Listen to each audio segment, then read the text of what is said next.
Pada video sebelumnya, kita membahas pentingnya memiliki masterpiece, sebuah inovasi disruptif yang akan menjadi senjata pamungkas untuk menang di celah pasar yang sudah Anda pilih. Nah, perlu Anda sadari bahwa agar inovasi Anda itu bisa diterima secara luas oleh pasar, maka inovasi tersebut perlu melewati beberapa tahapan yang tidak mudah. Dalam video ini, kita akan bahas tahapan-tahapannya. Berikut dengan cara Anda bisa melewati semua tahapan tadi hingga peluang Anda untuk rise above the crowd menjadi semakin besar. Yuk, kita mulai.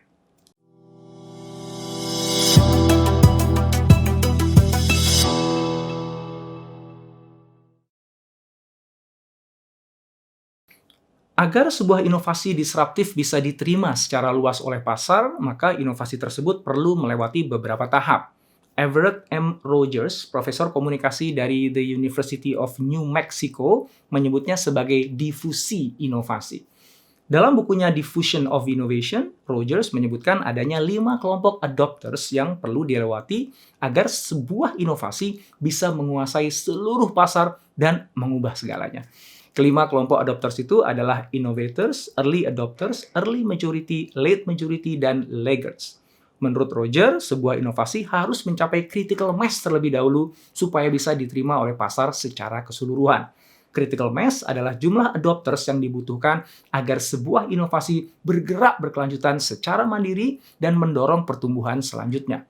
Critical mass terletak di kelompok early majority seperti yang terlihat pada gambar berikut ini.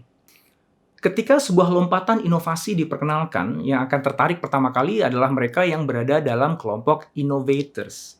Mereka adalah orang-orang yang hobinya mencoba-coba segala sesuatu yang baru dan punya kemampuan membayar mahal sebuah inovasi. Sayangnya, populasi innovators ini hanya 2,5% saja, sehingga nggak mampu mendorong produk atau jasa inovatif Anda untuk bisa diterima oleh pasar yang lebih luas. Berikutnya yang akan tertarik adalah kelompok early adopters yang disebut juga sebagai visionaries.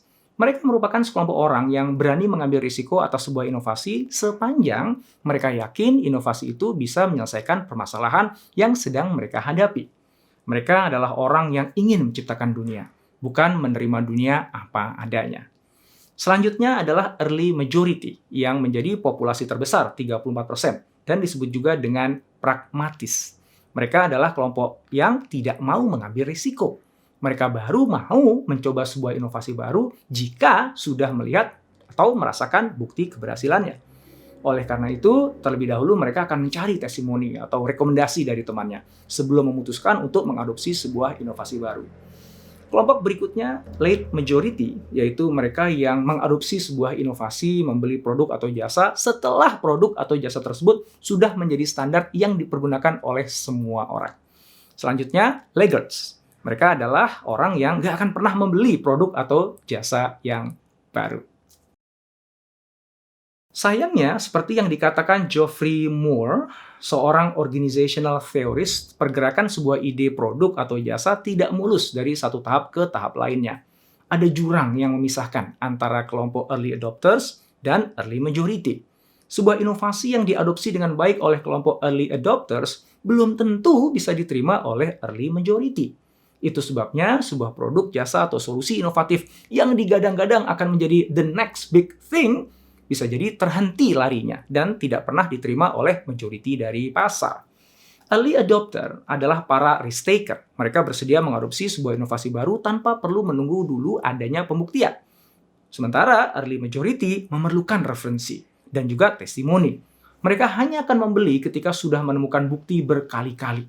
Itu sebabnya strategi yang berhasil meyakinkan early adopter tidak akan manjur ketika digunakan untuk meyakinkan para early majority. Jadi, walaupun Anda sudah menyasar celah pasar yang tepat, tetap saja para konsumen early majority sanksi. Apakah Anda bisa memenuhi kebutuhan mereka?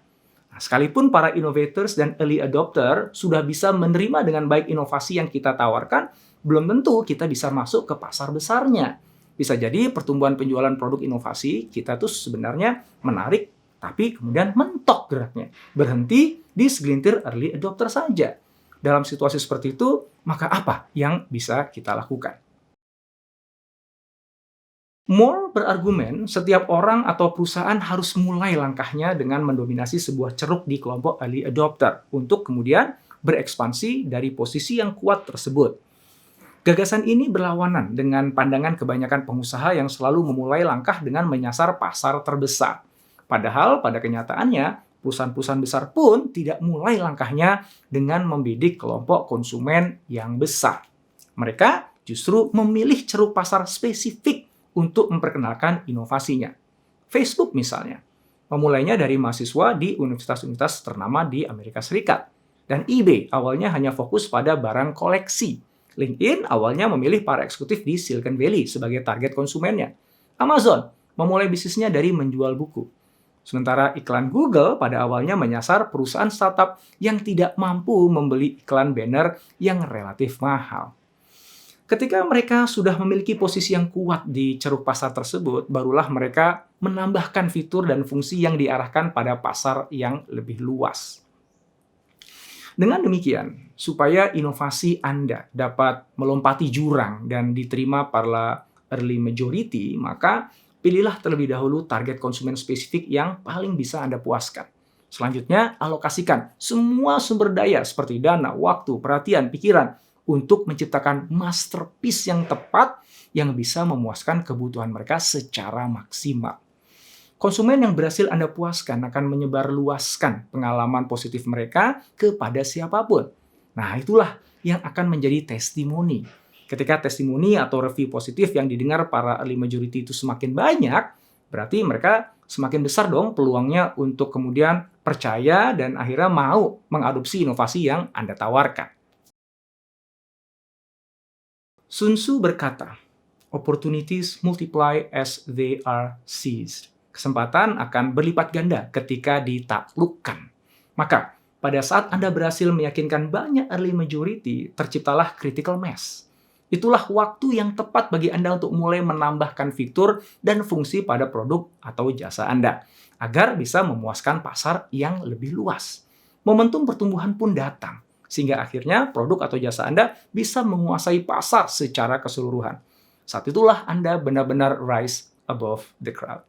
Gagasan Geoffrey Moore tidak hanya relevan untuk perusahaan berbasis teknologi, melainkan untuk jenis usaha apapun. Contohnya Wealthfront, sebuah perusahaan layanan investasi otomatis. Sebagai perusahaan baru, Wealthfront itu susah mendapatkan klien karena minimnya portfolio. Jika Wealthfront memilih jalur normal dan bersaing dengan para pemain besar di industri itu, maka perusahaan yang didirikan tahun 2011 tersebut akan menghadapi pertempuran panjang yang belum tentu bisa dimenangkan. Wealthfront kemudian memilih strategi yang berbeda. Mereka fokus membidik ceruk pasar anak-anak muda yang bekerja di industri teknologi. Alasannya karena anak-anak muda lebih tertarik terhadap kualitas layanan dibandingkan portfolio aset yang dikelola. Anak-anak muda itu juga tidak memiliki alternatif karena perusahaan-perusahaan investasi lain mematok dana investasi yang susah mereka jangkau, yaitu minimum $1 juta. Wealthfront menjadi satu-satunya perusahaan investasi yang menyediakan jasa investasi dengan dana minimum $5.000 saja. Wealthfront kemudian memulai langkahnya dengan menyasar karyawan Facebook. Harapannya ketika para karyawan Facebook merasa puas, mereka akan menyebarluaskan testimoni layanan Wealthfront kepada kerabat masing-masing melalui media sosial. Wealthfront juga menyasar para karyawan LinkedIn sebagai perusahaan media sosial lainnya yang juga berpengaruh. Alasannya sama, untuk mendapatkan dukungan para influencer di dunia maya. Hasilnya, solusi inovatif dan layanan terbaik yang diberikan Wealthfront tersebar luas di antara para millennials yang bekerja di sektor teknologi. Belakangan, Wealthfront berhasil mendapatkan klien dari berbagai perusahaan teknologi informasi termasuk di antaranya Amazon, Apple, Dropbox, Google, Microsoft, dan Salesforce. Hanya dalam waktu 2,5 tahun sejak didirikan, Wealthfront berhasil mengelola aset lebih dari $1 miliar. Sebuah pencapaian yang spektakuler. Bandingkan dengan Charles Schwab. Untuk bisa mencapai aset senilai $1 miliar, perusahaan finansial yang sangat besar di Amerika itu perlu waktu hingga 6 tahun. Banyak metode pengembangan inovasi yang bisa digunakan untuk menciptakan sebuah masterpiece. Akan tetapi, metode favorit saya adalah metode yang dikembangkan selama lebih dari 3 dekade oleh Doblin, sebuah perusahaan konsultan inovasi di Chicago. Metode ini ditulis dalam buku berjudul 10 Types of Innovation, The Discipline of Building Breakthrough. Larry Keeley, penulis buku sekaligus Presiden Doblin, bersama timnya menganalisa 2.000 inovasi dari berbagai jenis industri dengan menggunakan teknik pattern recognition yang kompleks. Dari analisa itu kemudian diketahui, sebuah inovasi ternyata memiliki susunan bangunan atau building blocks, sebuah pola yang menjadi unsur pembangun sebuah inovasi. Mereka kemudian menyebutnya dengan 10 tipe inovasi sesuai dengan judul bukunya. Menurut Keeley, ada 3 kategori inovasi yang dihasilkan para inovator dari berbagai industri. Masing-masingnya adalah konfigurasi atau configuration, penawaran, offering, dan pengalaman experience. Dalam kategori konfigurasi, inovasi berfokus pada proses internal dan sistem bisnis. Dalam kategori penawaran, inovasi fokusnya adalah pada produk dan layanan utama. Sedangkan dalam kategori pengalaman, inovasi difokuskan pada elemen yang terkait langsung dengan pelanggan. 4 tipe inovasi yang bisa Anda lakukan dalam kategori konfigurasi adalah profit model, network, structure, dan proses. Sementara untuk kategori penawaran, 2 tipe inovasi bisa Anda lakukan, yaitu product performance dan product system. Untuk kategori pengalaman, ada 4 tipe yang bisa dilakukan, yaitu service, channel, brand, customer engagement. Keeley mengatakan, ketika seseorang atau perusahaan mencoba berinovasi, biasanya mereka hanya fokus pada inovasi produk atau jasa. Padahal masih banyak tipe inovasi lain yang bisa dilakukan. Kelemahan inovasi produk atau jasa adalah mudah untuk ditiru pesaing. Para pesaing dengan mudah bisa melakukan reverse engineering terhadap produk atau jasa Anda, kemudian membuat yang serupa. Untuk menciptakan sebuah masterpiece, sebaiknya Anda lakukan inovasi pada sebanyak mungkin tipe. Lakukan mix and match sebanyak mungkin dari 10 tipe yang ada untuk menciptakan inovasi baru. Semakin banyak tipe inovasi yang Anda gunakan, maka semakin besar peluang Anda menciptakan masterpiece yang akan mengoyak pasar dan mempecudangi para pemain lain. Ketika Anda mengkombinasikan sebanyak-banyaknya tipe inovasi pada saat mendesain masterpiece, Anda akan menjadi purple cow yang menarik, serta punya nilai tinggi di mata pasar. Juga menyulitkan pemain lain untuk menconteknya. Anda akan menjadi satu-satunya pemain yang mampu melakukan itu. Kebanyakan inovator rata-rata menggabungkan 1,8 tipe inovasi. Sedangkan para top innovator menggabungkan 3,6 tipe inovasi. Keeley menemukan fakta bahwa perusahaan yang bisa menggabungkan lebih dari 5 tipe inovasi mampu mengungguli nilai pasar dari perusahaan-perusahaan yang tergabung di dalam Standard & Poor's 500. Contohnya adalah Google. Google mampu melakukan inovasi pada 8 dari 10 tipe inovasi. Pada tipe profit model, layanan AdWords mengizinkan pengguna untuk lelang atau bidding harga iklan. Dalam structure, mereka menawarkan insentif bagi para karyawan seperti makan dan minum gratis untuk menarik talenta terbaik.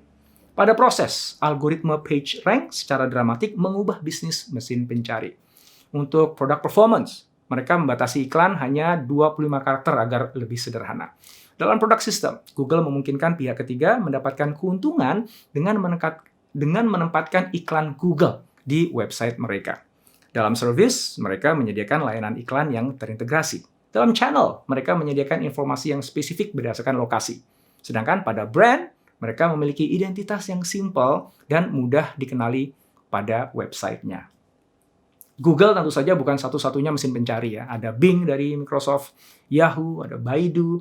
Namun, Google yang menguasai pasar dengan nilai tinggi dan sulit ditandingi oleh pemain lainnya. Google menjadi default mesin pencari bagi hampir semua orang. Inovasi yang mereka ciptakan merupakan masterpiece yang berhasil mendefinisi ulang tatanan pasar dan menjadi standar layanan tertinggi yang membuat pemain lain terlihat kecil. Semua itu bisa dicapai karena Google berhasil mengkombinasikan banyak tipe inovasi dalam produk dan layanannya. Tentu saja inovasi bukan hanya untuk produk dan jasa ya dari sebuah perusahaan. Inovasi bisa juga dilakukan oleh seorang profesional dalam mendesain dan menyajikan layanannya. Atau seorang karyawan yang ingin cepat naik karirnya. Metode Doblin dengan 10 tipe inovasinya bisa membantu Anda menciptakan inovasi tersebut. Hal yang sangat penting bagi Anda adalah memiliki keberanian untuk mencoba hal-hal yang baru. Memiliki state of mind seorang pemberontak dan anti-mainstream. Abaikan aturan-aturan lama dan perkenalkan masterpiece Anda. Cepat serang celah kesempatan itu sebelum pemain lain sadar dan kuasai sepenuhnya pada saat pemain lain masih lengah. kunci pasar itu dengan menjadikan aturan baru Anda sebagai norma baru yang berlaku. Itulah cara Anda mengubah permainan. Itulah jalan Anda untuk rise above the crowd.